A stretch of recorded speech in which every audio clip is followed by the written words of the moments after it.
Welcome. If you're a woman who has a sense that there's more out there for you, you're in the right place. I'm Whitney Baker, host of the Electric Ideas podcast. Somewhere along the line of work and kids, life carried on, but I lost track of my truth. I'm on a reflective journey, and that's what this podcast is all about. Each week, I interview a woman who is lighting her own path and offering others hope. Before our conversation ends, we'll share a reflective question for you to explore. Sometimes all we need is a jolt, a fresh idea, an aha moment that connects us to a sense of possibility. This, my friends, is what I call an electric idea. Welcome back to Electric Ideas. I'm your host, Whitney Baker. So, holiday time is here, and as much as it is filled with joy and wonder and celebration, it can also be a time when lots of women feel stressed and overwhelmed. If you're looking to just push pause on everything and give yourself the gift of time to go within and do something deeply restorative and energizing for yourself, I want to make sure you know about this opportunity. Next week, I'm hosting a live online 50-minute workshop called Grounded and Bright. It's next Wednesday, December 20th at 12 p.m. Eastern and 11 o'clock Central. We'll be practicing various techniques, including guided meditation in order to let go of some stress, tune down the mental chatter, and honestly, just to give ourselves a chance to reflect and get that perspective on what actually matters most to us each individually this holiday season. For details and sign up, you can visit this website, myelectricideas.com/seasonal workshop/. There's a link below in the podcast show notes too, so you can just click there, keep it easy. And if you have any questions or need help getting signed up, you're always welcome to drop me a quick email at whitney@myelectricideas.com. I hope to see you next week in the Grounded and Bright workshop. But even if you can't make it, you're in the right place because I have a super nourishing conversation in store for you on the topics of stress and burnout during the holiday season and beyond with Dr. Zarya Rubin.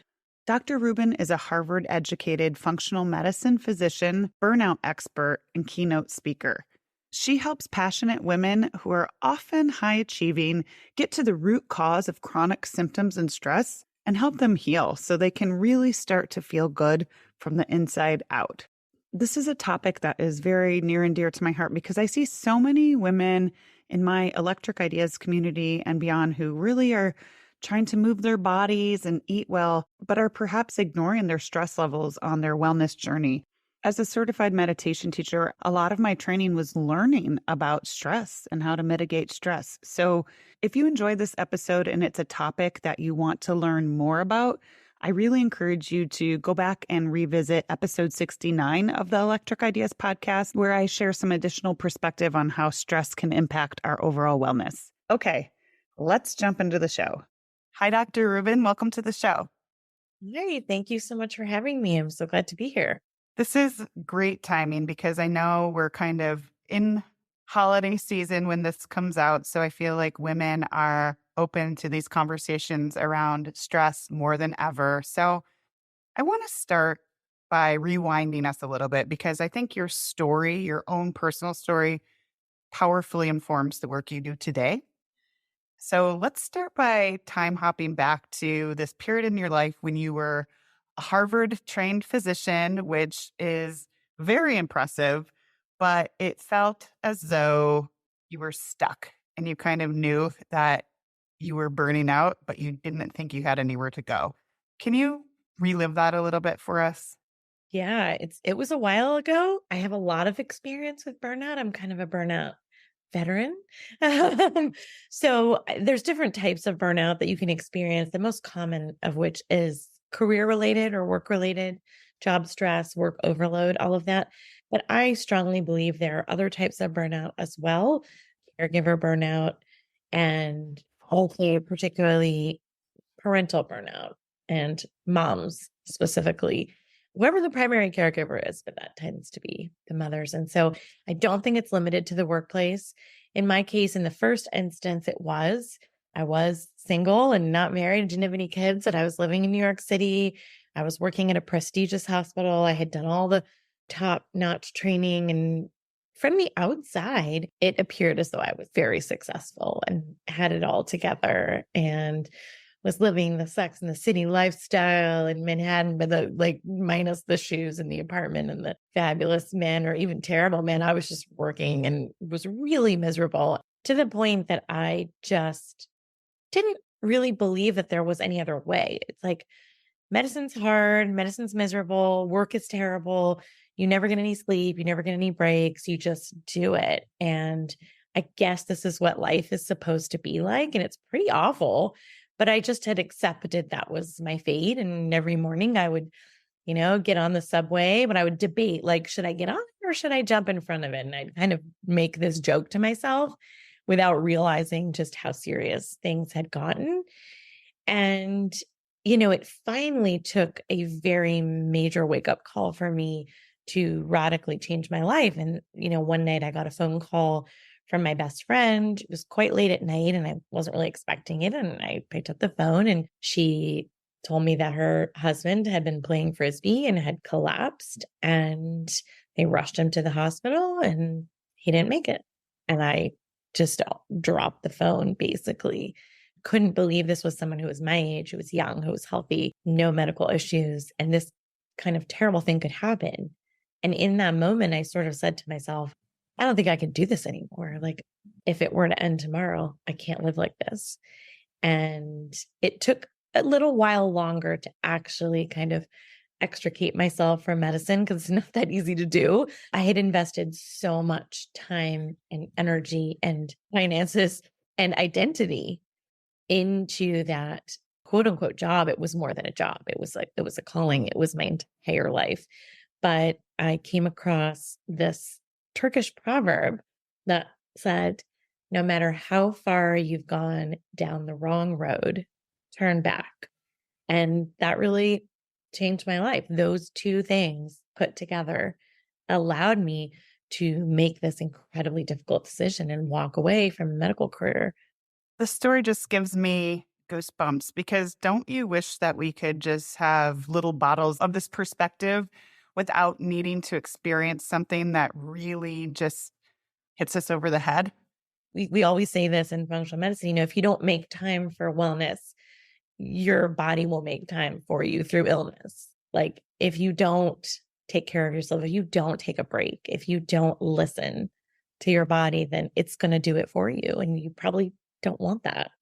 I want to circle back to a little bit more because this was an incredibly brave decision. I think one thing that really struck a chord when you're talking to me is you spent so much money and time and energy getting your doctorate degree to turn away from that. I think this is resonant for lots of women, especially women who become mothers, because you've worked so hard and then it doesn't work anymore. And a lot of times I see this breakdown when women are in their childbearing years because they're so attached to something that isn't serving them anymore. But it's very scary to pivot. Yeah. I mean, I think the message that I got was, if you devote yourself to a career that's a very worthwhile career, and if you just, sacrifice yourself at the altar of altruism and giving and taking care of others, you'll be rewarded with happiness and goodness. And that actually wasn't the case. I was like, I don't understand, but I'm doing all the things and I'm working so hard and I'm, why am I so unhappy?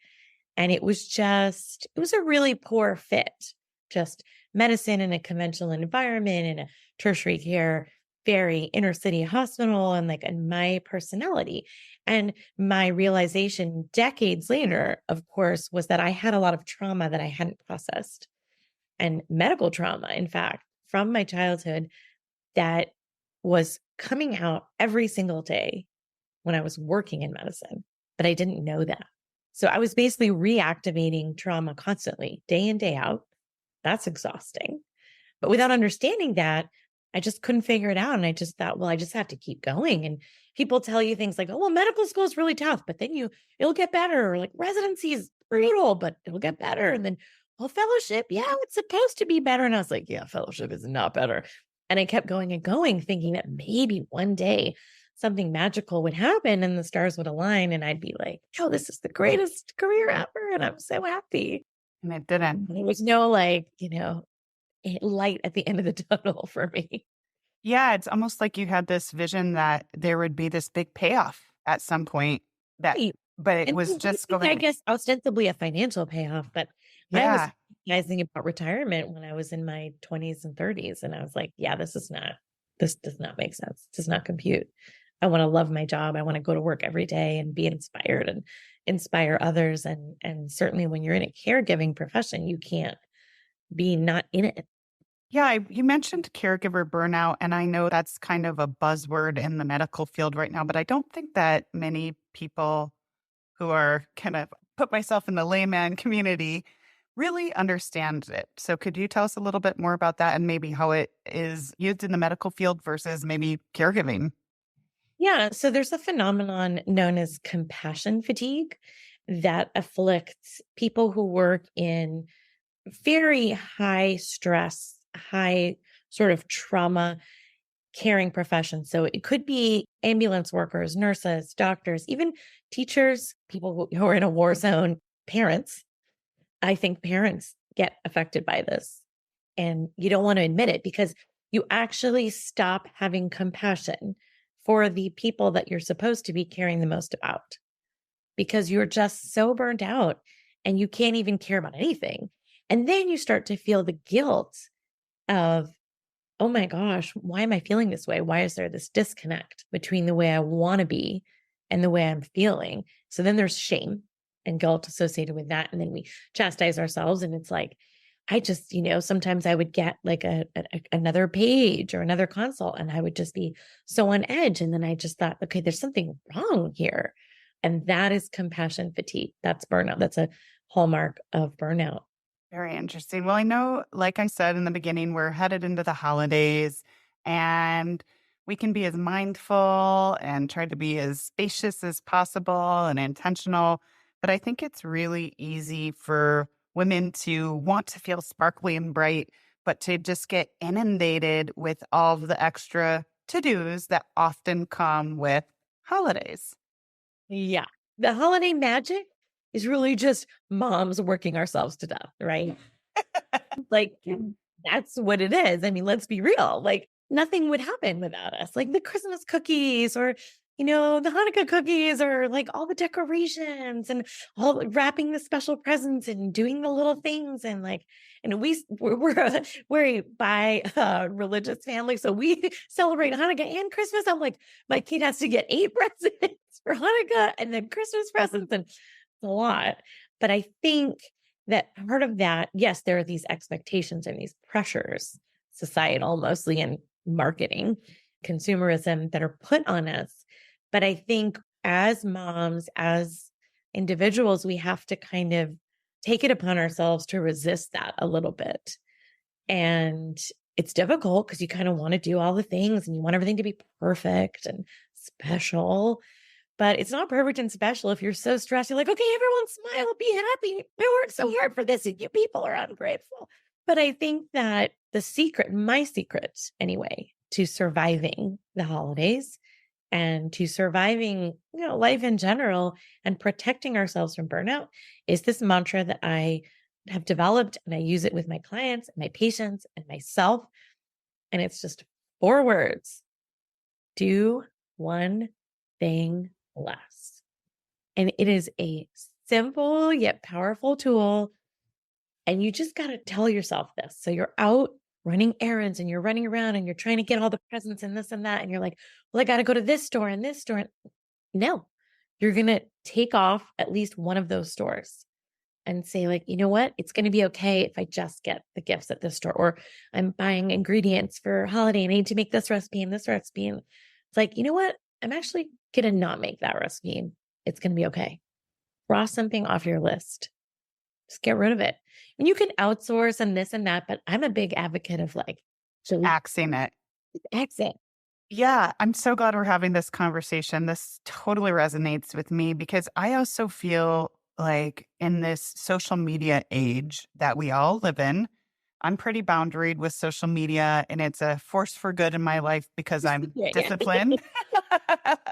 But I do think it's easy to just get caught up in this feeling like, oh my God, they're going to the Nutcracker. Like there's like all these things that are even Oh, outside the tradition that people, it's like you feel like you should be doing all this memory making. oh yeah, like, should we do the zoo lights and should we go to this like outdoor farm animal thing and the Nutcracker and like all these events? And it's like, no, we're gonna stay home and do nothing. I think that women need to be reminded sometimes that they're the only people that can give themselves that permission. I kind of like to think about it a little bit like, if you ever practice yoga and you just are supposed to stay on your own mat, that's helps me a little bit with the holidays. I'm just thinking, you know what? That feels like too much for me. Just focus on what I need to do that's going to make me and my family feel good. Yeah, there is this sense of like, if you're not doing all the things, like you're missing out. And then because time is going so fast and it does go really fast. And when you have little kids, like it's so fast. And you sort of feel like you have to make every moment so imbued with meaning and importance. But that's exhausting. And a lot of life is just the regular stuff. And that's okay. I don't know. I'm an Enneagram 7. So I don't know if people have Enneagram knowledge in your community, but like our basic existence is kind of like trying to make everything special. and, and it's just like, oh my gosh, that's so in my nature. I'm just like, well, let's like make it extra special. Let's not have lunch. Let's have a picnic on the floor. And then I'm just like, okay, dial it back. Like, seriously, it's okay. Your kid isn't necessarily going to feel like she's missed out, or your husband certainly doesn't care if you guys go to this thing or that thing. What thing are we going to this weekend, babe? Why? Can we just like stay home? And I'm like, well, we have to do stuff. So listen, like, I am not saying that I've mastered this and I am like this perfect person who never gets stressed and never tries to do too much. I totally do. I mean, I was the person who used to say, meditation? I'm too stressed to meditate. And now, of course, I meditate every single day. Me too. Yeah. No, I'm the same way. I mean, I get excited and I love creating environments. That's what I've kind of realized about myself. Like, I love creating a sense of occasion and connection. But I think one of the saddest feelings, and I was just actually writing about this a little bit yesterday, is when women work so hard to make things special and then the event or the gathering leaves and they feel depleted instead of satisfied. It's sad. Like, I'm like, you deserve to enjoy all the things too. There's also this phenomenon of like, when is vacation not vacation? Like, when you have to work so hard in this country, I think that we have it all kind of backwards. It's a live to work society as opposed to like in Europe, whatever, when it's a work to live society. And so you need to like work doubly, triply hard just to take a week off and like make sure all the things you've done and all the projects are taken care of. And you've got someone checking on this and that and all the emails. It used to be like by the time the vacation would come around, or like I would do all this and work and then be like New Year's Eve, I'd be sick or I'd be too tired to do anything. It's like you Mm. can't even enjoy it. You can't even enjoy it. I can remember New Year's Eve's just like lying on the couch being like, yeah, I'm done. I can't stay up till midnight. I can't do anything. And I'm like in my 20s, but I was so exhausted by the pace and by, medicine and staying up all night and all this, had to work, tons of shifts in order to take a day off. And it just doesn't make any sense. Like we are burning ourselves out and we're seeing this, epidemic of chronic illness and autoimmune disease and all these things that women struggle with. And I Yeah. myself was diagnosed with autoimmune disease after medicine, after having a really difficult kiddo. And I have a high needs neurodivergent kiddo. And that's a whole other type of burnout that I have experienced. And it's a job that you can't quit. This is actually parlaying me into a whole idea because I actually was lucky enough to get away last weekend. I spent some time with college girlfriends and we had a lovely kind of restorative, fun weekend. And then everyone slowly started talking about Sunday when their Sunday scaries clicked in. And I think this has a little to do with that. You take that culture in America where if you take vacation, when I was working in corporate, it'd be like that meant I worked 1.5 before I went to vacation and then came back to a backlog. So I totally get that. But Okay, maybe unrelated to the vacation, I think it's really common for women to rob themselves of the rest and relaxation they deserve on weekends because they cannot drop into rest.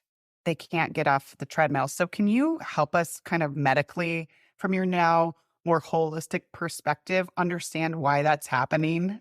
So you know how it takes like a week of vacation to adjust to get ready for vacation and then vacation's over? With kind of like that with the weekend, because the weekend's only 2 days. I mean, we're coming into the holidays and breaks and things, so there will be more time. So we have, different branches of our nervous system. We have the sympathetic branch and the parasympathetic branch, and they're in balance, but most of the time we're supposed to be living in the parasympathetic branch. That is the rest, digest, relaxation, vagus nerve, happy, calm branch of the nervous system.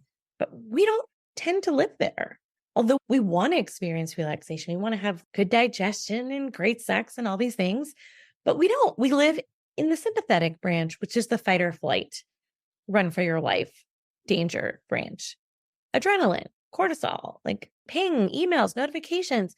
Oh, my kid just called. I got to go pick her up from school. Oh, something's burning in the oven. Oh my God. It's like, and also our nervous system is very prehistoric. It can't tell the difference between a real threat, like being chased by a saber-toothed tiger, and a very threatening conversation on Facebook. Can't tell the difference. The same reaction and response is going to be elicited in your body. The same hormones are going to be triggered. And so we are constantly putting ourselves in this state of threat and fight or flight and not being able to come down from that and relax. So we have to now, it sounds counterintuitive, find ways to kind of actively relax and choose relaxation, choose calm. And so whether that's, you mentioned yoga is fantastic. I recommend it to all my clients.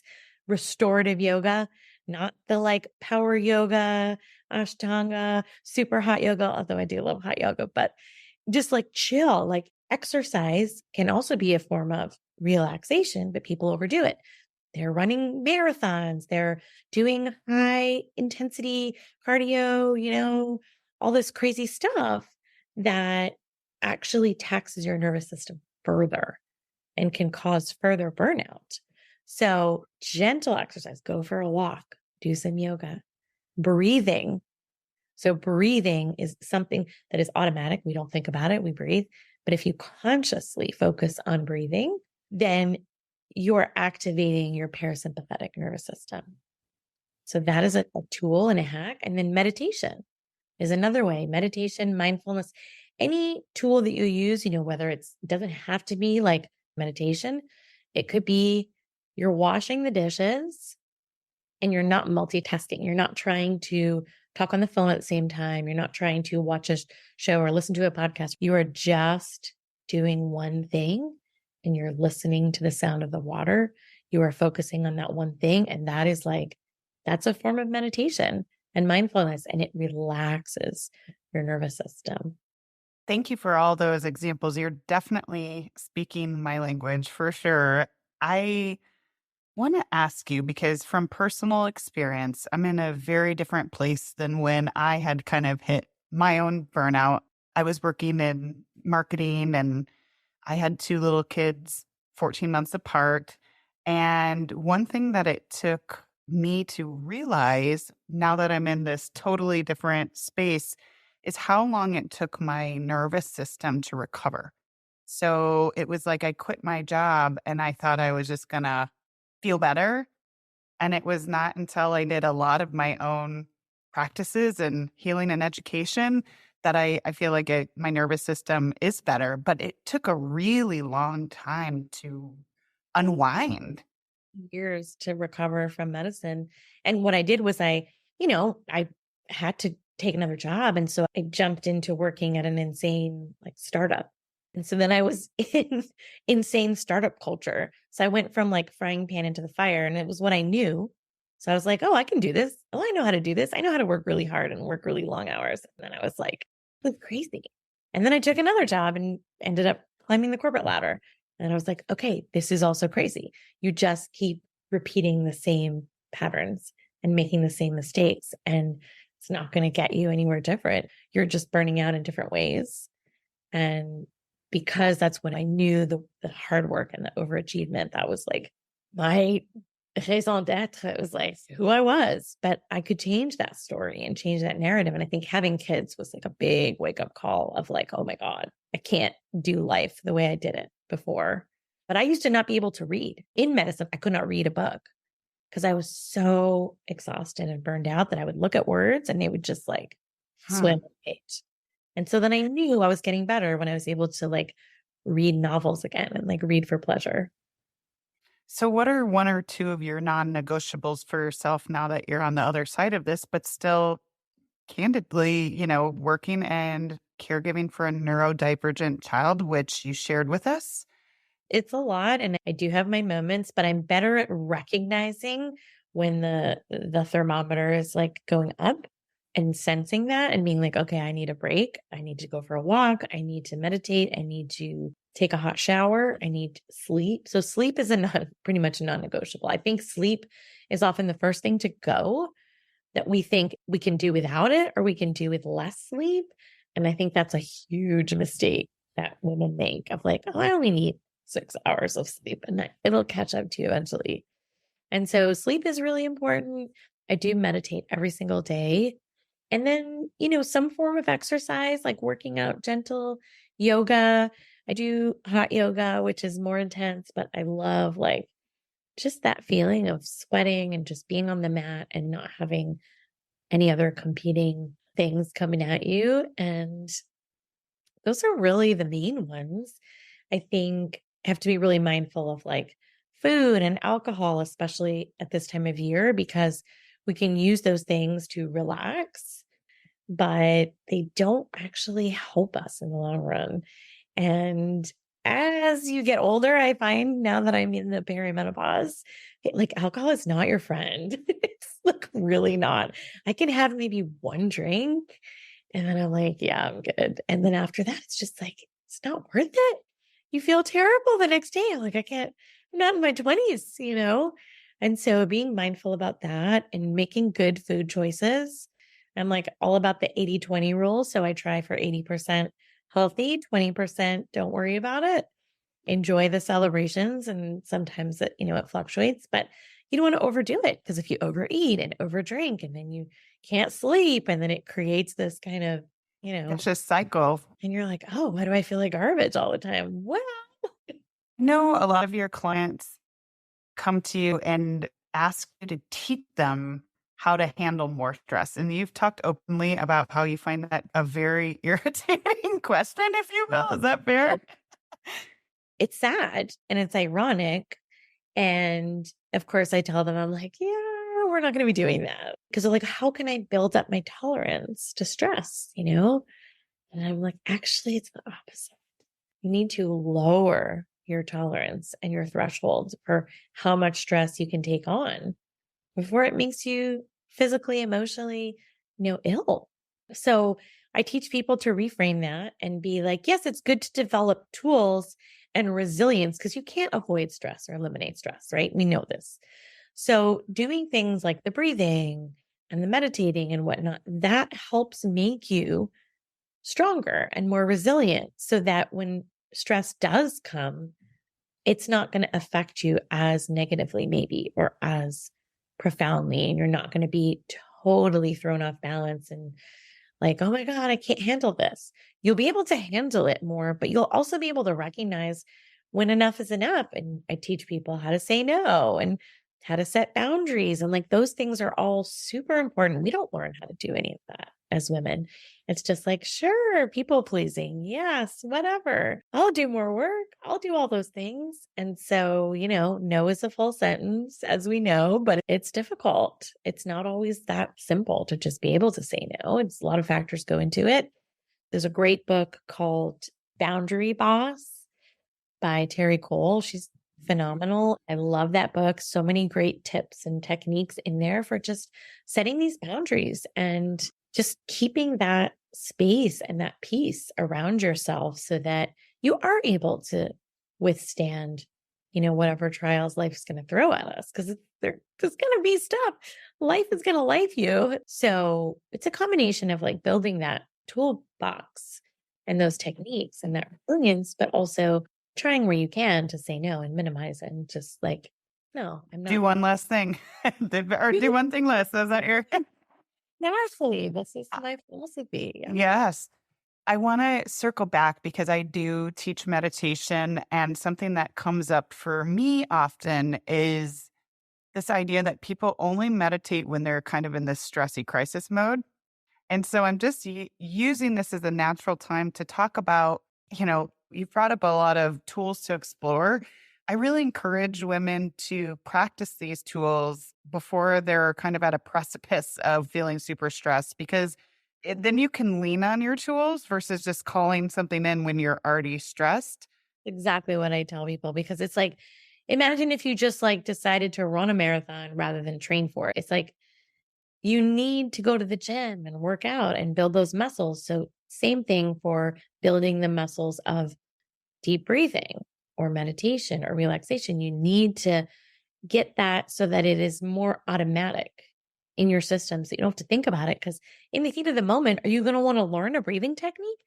No, that's not going to work. You can't live Right. when you're in a state of heightened stress. So, if you're able to learn and practice when you're not stressed out. So, I tell folks practice the breathing stuff when you're totally calm, when you're not stressed out, and see if it works, later. If you start practicing, well, I was super stressed or I had a fight with my husband and I tried the breathing and it didn't work. I was like, yeah, I know. Because you hadn't actually practiced it.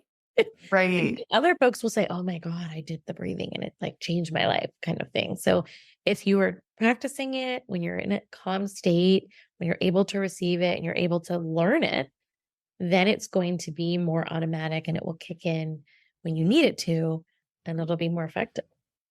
I know we're hitting up against time, but I just had this realization, and it's probably because as a meditation teacher, I just have learned so much about stress. It's on my mind. I read about it. I'm fascinated about it.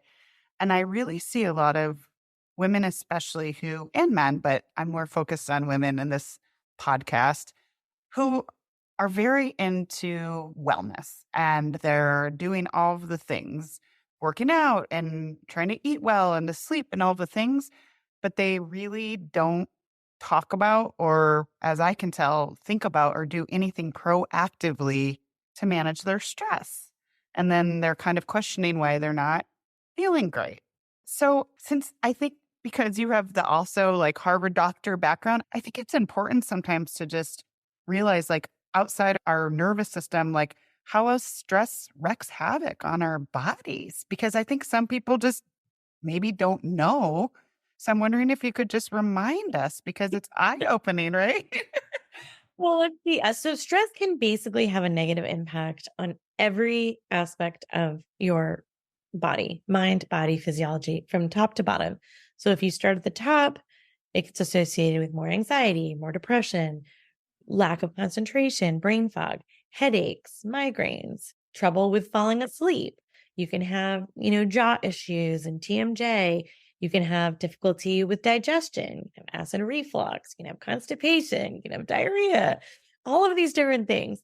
You can end up with fertility issues. You can end up with immune system dysregulation, either under or over functioning. So you can get sick all the time and you can get autoimmune disease. I mean, it goes on and on. Aches and pains and muscle tension and muscle aches. And there's just so much that stress impact. It accelerates the aging process for your cells. And so we don't want that. And tiny little amounts of stress can be good. Stress is not all bad. We know this. If we had no stress in our lives, there were never any deadlines. If I didn't have to actually like, oh, I have to show up for this podcast today. Like I have to, be there and like we wouldn't do stuff. You need a little bit of stress. And same for your cells. You need a little bit of something called hormesis, which is a little bit of stress. So like that's when you lift some weights, you're actually causing a little bit of stress and damage to your muscles, but makes them stronger. But tiny amounts, not these huge amounts that we're subjecting ourselves to. And I think that you're 100% correct. I was that person. I was like healthy diet and exercise and this and that. Why am I so sick? Why do I have all these diseases? Oh, stress. It was like the vital sign that we don't pay attention to. I think we should measure it along with everything else. As a warning, it's a check engine light. It's a real warning to radically change your life before it gets changed for you. Thank you for sharing that. I always end my episodes with a chance for final reflection. And so, in the areas of stress and maybe compassion fatigue and all of these topics we've been talking about and kind of knowing we're in holiday season, what's one question women could be asking themselves more? Can I ask for help? Can I lean on somebody else? Whether it's, a partner, a friend, whether it's a professional. I think as women, we have a lot of shame and a lot of guilt. Like, there must be something wrong with me. Like, why are they not stressed and burned out? Why am I so pathetic? Like, why am I this or that? Why can't I handle it? And so we don't talk about it and we don't share it and we're keep it to ourselves. But I think it's really powerful to be honest, admit it, say like, I'm having a hard time. I need help. I need a babysitter, or I need to take a break, or I need to see a counselor or a therapist. I think that's a really powerful thing to do during this period, which is so joyful and yet so stressful, to really like take care of yourself. Oxygen mask first principle. Thank you, Dr. Rubin. I know my listeners will want to follow you and learn more. So, where's the best place to connect? Sure. So they can head over to my website, which is just Dr. Zarya, DRZARYA.com. And they can also find me on Instagram, Dr. Zarya Rubin. And I also have a little private Facebook community for women that's called Burnout to Brilliance. And it's free and we hang out. We talk about everything from healthy recipes to clean beauty to motherhood stress to whatever. It's a fun little community. And I am taking new clients. I do offer a free consult as well that you can check out on the website. Wonderful. We'll make sure to capture your information in the show notes as always, too. So Great. Thank you so much. This was so fun. I hope everyone has a wonderful, restful holiday season. I'm so glad you joined me today. If you're looking for more, feel free to connect with me on Instagram at @WhitneyWoman. And if you enjoyed the show, I invite you to support me by leaving a review or sharing it with a friend. Hope you have an inspired day.